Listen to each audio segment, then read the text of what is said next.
কুড়িগ্রামের রৌমারী উপজেলার বড়াইবাড়ি সীমান্তে পুশিন ঘিরে ভারতীয় সীমান্তরক্ষী বাহিনী ৪ রাউন্ড গুলি ছুড়েছে। মঙ্গলবার ভোরে রৌমারী সদর ইউনিয়নের বড়াইবাড়ি সীমান্তের আন্তর্জাতিক মেইন পিলার ১০৬৭-র এক সাব এলাকায় এই ঘটনা ঘটে। স্থানীয় সূত্র ও বর্ডার গার্ড বাংলাদেশ জানায়, ভারতের আসাম রাজ্যের মানকাচর থানার কাকরিপাড়া বিএসএফ ক্যাম্প থেকে অন্তত ১৪ জন নারী পুরুষকে পুশিন করে বাংলাদেশের সীমানায় ঢুকিয়ে দেয় বিএসএফ। বিজিবির টহল দল তাদের শূন্যরেখায় নিয়ে গেলে বিএসএফ গালাগালি সহ গুলি ছোড়ে।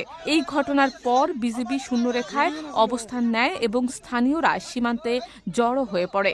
সীমান্ত এলাকার মানুষজন পরিস্থিতি পর্যবেক্ষণ করছেন উত্তেজনা নিয়ে।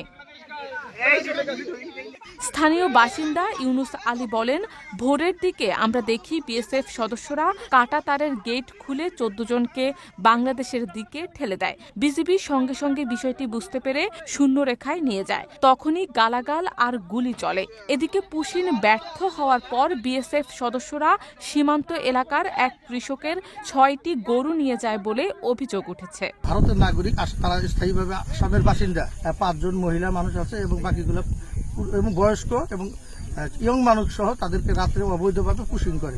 এখানে বাংলাদেশে প্রবেশ করানোর পর বাংলাদেশের বিডিআররা তাদেরকে ফেরত দেওয়ার জন্য লঞ্চে নিয়ে যায়। সেখানে তারা অবস্থান করতেছে, কিন্তু তাদের সাথে কথা বলে জানা গেল তারা অরিজিনালি ভারতের বাসিন্দা এবং আসামে তারা থাকে, তাদের নাগরিকত্ব আছে, তাদেরকেও অবৈধভাবে বাংলাদেশে অনুপ্রবেশ করেছে।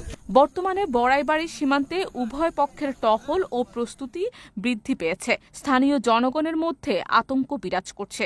বিজিবি জানিয়েছে পরিস্থিতি নিয়ন্ত্রণে আছে এবং উচ্চ পর্যায়ে বিষয়টি জানানো হয়েছে।